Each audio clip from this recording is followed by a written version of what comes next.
Razmišljam da mi možda treba prestat pisat, možda prestati disati, postojati. Sine, nemoj se bojati, dobacuje mi mama iz kuhinje dok pravi salatu s kojom te ubije. Cijeli život sam na salati, pa misli su mi listovi, skupljam sunčevu energiju pa nastaju tekstovi. Iskopaj me i pojedi, dobro žvači probavi, čvrsta je struktura jer nisam onaj labavi. Prošao sve i svašta, trujem dvolične likove, moj otrov se regenerira skoro svako 2 godine. Slobodno me konzumiraj ako misli su iskrene, ako nisi jadan ti onda loše je po tebe. Izbacujem toksične morbidne kiseline jer sam spojen s nečim većim. Riječi ko planine, moj pogled puca negdje tamo u daljine, visine, dubine, lijevo, desno, tamo gdje se gine. Moji listovi skupljaju zdravu sunčevu energiju, hip-hopam, cupam tu, šaljem pozitivnu poruku.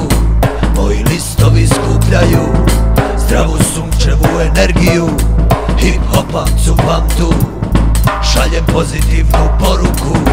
Dok prelistavam listove lisnatog tijesta u koje stavljam dobru ganđu i pečem je na 200. Poslije to režem na male kolutiće, prutiće posložim na tanjur i jedem i gledam crtiće. Nema mi ništa draže od toga, odmaram, doma sam sam i kuliram i baš me briga. Kapci su teški, a papci su jadni, dosadni političari, lažovi gadni.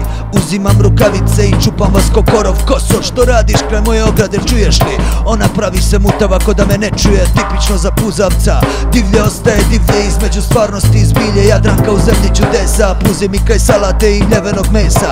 A poslije će mi majka to iz vrta ubrati dati, pa ću fino sjebat želudac i cijeli dan ću srat.